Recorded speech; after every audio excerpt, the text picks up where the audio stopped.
Hello everybody, it's Ken Faulkner here with another knife video. Not my normal knife video, but it is a knife, and it's almost like a guilty pleasure, I guess. Something that I like from my childhood days. I always liked these big fixed blade type knives, and I'm also a huge fan of Forged in Fire. Like huge. I mean, like they don't really make. I guess the 10th season was the last one they did. Didn't really do a lot of episodes on that one, but there's a lot of them that you can stream, and I'll watch 3 or 4 of them a week. I mean, I'm like that. I just love watching that show. And if you haven't seen it before, there's one of the judges. There's 3 judges that will judge blades that are being made by. Usually you start with 4 bladesmiths, and they're forging them. They're forging them out, and they're making them based on sometimes crazy specs that they give them to do. So it's a very cool kind of challenge for these guys. You get like a wide range of different skill sets, and you see some amazing stuff, and you see some knives that because they'll test the knives. They'll cut things with them. They'll beat things with them that you never should do with a knife, and sometimes they break apart, so but it's a real testing situation where they really put it through the ringer. Fit and finish and the style and the design and the comfort are all part of it. It's a cool show. I really like it. I don't know, maybe it's not for everybody, but it is for me. Doug Marcaida is one of the judges, and he is a Filipino martial arts master, and he has been that for years. I think before the show he was doing all that. Well, really before the show he definitely was, but now he's probably more known for Forged in Fire, and he's known for saying it will KEAL. It says it will KEAL. It's kind of a play on words. I think in the first few seasons they were saying it will kill. It's on the History Channel, and because it's on the History Channel, they're treating these as weapons, because most of them are weapons originally. Knives, swords, all these kind of things, and they will make swords. Usually the last challenge will be some kind of big, or it's an axe, or it's a pole arm or something. So it's a lot of history involved. So they are treating them as weapons. And so it will KEAL kind of came out of it will kill, because he takes a dummy and he cuts it all up, and there's fake blood and all this other stuff. If you don't like that kind of stuff, you might not want to watch the show. I'm just a nut, and I kind of like that stuff. But KEAL is something that came out later. It's KEAL, and it's for keep everyone alive. The AL at the end is alive. So it will KEAL. That's something that will be said in every show, as long as it's a decent blade and performs in the test. He'll also have one where he says it will cut. And people that go on the show are hoping to hear those words from Doug Marcaida. Other people test the stuff too, but he is the one that has that more combat experience type thing. He's trained military before, so he really does have the ability to show these knives very well. Here's the box. I bought this at Blade Show. I think this is the first year that he had a booth. I know that he's been there before. Just like a lot of the Smiths on Forged in Fire will show up to Blade Show. They'll actually have a huge picture of all the people that are at the show.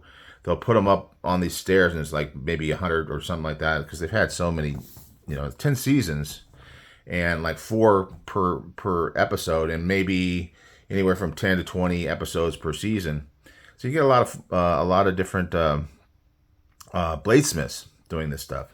This is a knife that he designed. He has other knives he designed. So if you want to check out his website, dougmarcaida.com, he's got more stuff. He has a lot of karambits. That's one thing he's known for, and other types of combat type weapons. This is one that he had specially made for Blade Show this year, because like I said, I think it was his first year with a booth. And so, of course, being a fanboy, I had to go. And I got my box signed. I didn't actually ask for him that. He was actually doing that in general. I got to talk to him a little bit. He's kind of like a celebrity, really. I mean, not kind of, he is a celebrity. So a lot of people there kind of lined up to talk to him. But I did get a chance to talk to him a bit. And very cool guy. This is the box. So you can probably tell it's going to be a big knife. So it's the name of the knife is the Grande Fratello. I'm not sure if I'm butchering that, but here it is. It's a knife design that you can buy, but this one with this G10 handle pattern was special for the show. It's got a nice leather sheath. It says Doug Marcaida on it. Doug Marcaida Designs. It's got a little dangler style, and it's a monster. It is a heavy blade. Maybe I should have brought the scale out, but I could tell you it is definitely heavy. So it is numbered. You can see right there, 165 of 200, and that's specific for these ones from Blade Show. Feels very comfortable in the hand. I mean, that's something that when they're testing these knives, they're very picky about it. So of course he's going to make sure this thing is comfortable to wield. He says that it's designed after an existing knife from history, a Siberian cleaver, and it actually talks about it in the write-up on it that it is can be used for food prep, although it's pretty big for that. But if you have like cleaver type work to do, this will definitely do the job. You can see how tall the secondary bevel is on this thing, so it's got a long path for that going up to this probably 3/16 thickness here. A nice swedge at the top, but it's got a tall like we can measure that one, because we're talking about a blade that is 2 5/8 tall, and the secondary bevel we're talking about 1 3/4 inches, 1 5/8 inches. So it's very tall. So it gives plenty of time for this flat grind to come down to that thin edge, and it cuts very well. I have used it for food prep. It does work very well. Just make sure I keep it clean. It is 420 stainless steel. And he mentioned that he was trying to keep the price down. I believe this is $180. At least that's what it is on the website. I don't remember what I paid at the show. It might be a little bit less. Anyway, 420 stainless is a very good steel. It's not as popular as it used to be, but it is coated as well, which probably isn't totally necessary. But it is. It's got like a compound grind, so it's got that Tonto-ish sort of flat grind at the front, so we can come down to that point and maintain the strength and the robustness up to that little transition there. Anyway, Siberian cleaver, you can look it up, Google it. That's how I got to see it, but I've seen it before. It actually comes out kind of square and then rounds down, whereas this has more of the Tonto design, whichever you prefer. It's like a lot of fixed blades, it does have this screwed on handle that you could take off if you want, clean it up, or whatever you need to do. I like the fact that it does have this kind of like sideways finger choil where once your finger's in there, it's going to stay in there. So it acts kind of like a guard down at the edge area.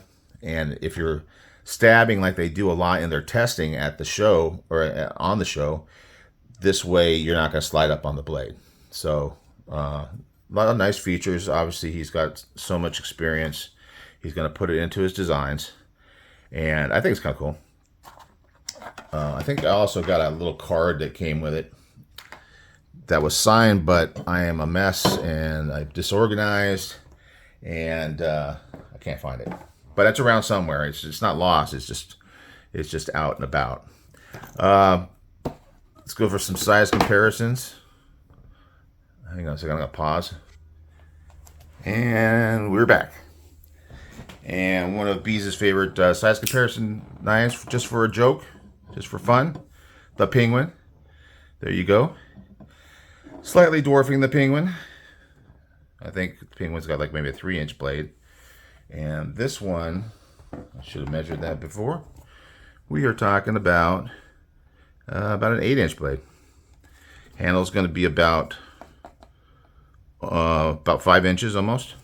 So definitely a sizable knife. So I picked out my largest folder knife that I have in my collection. It's the 4 Scout.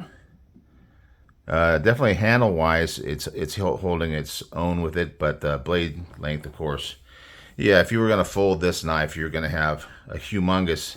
That is the benefit of one of the benefits of having a fixed blade is you can have the blade length be whatever it needs to be, and the handle just needs to be able to at least counterbalance some of the weight, so it's not super forward heavy. But if it's a chopper, since this is maybe a food prepping like a cleaver, a little front heavy is going to be helpful in that chopping action. Now going back, I told you from my past, I have always liked these kind of big fixed blade knives. So I did get one that's a little bit more modern. This is the Lanzetta from Work Tough Gear. So that's more in the size range. I don't know how many of you out there have a Lanzetta or have had one in your hand, but if you have, then you got the idea of the size. And then a couple other really fun ones, just because I like these guys. They're fun to have. Not something I can carry around on the daily that often. Well, ever. Got a Tonto here. It's a pretty standard size Tonto, I think. You know, it's got the wooden handle and everything. Kind of nice transition here. No guard on it. Here's a couple others I have from early on in my.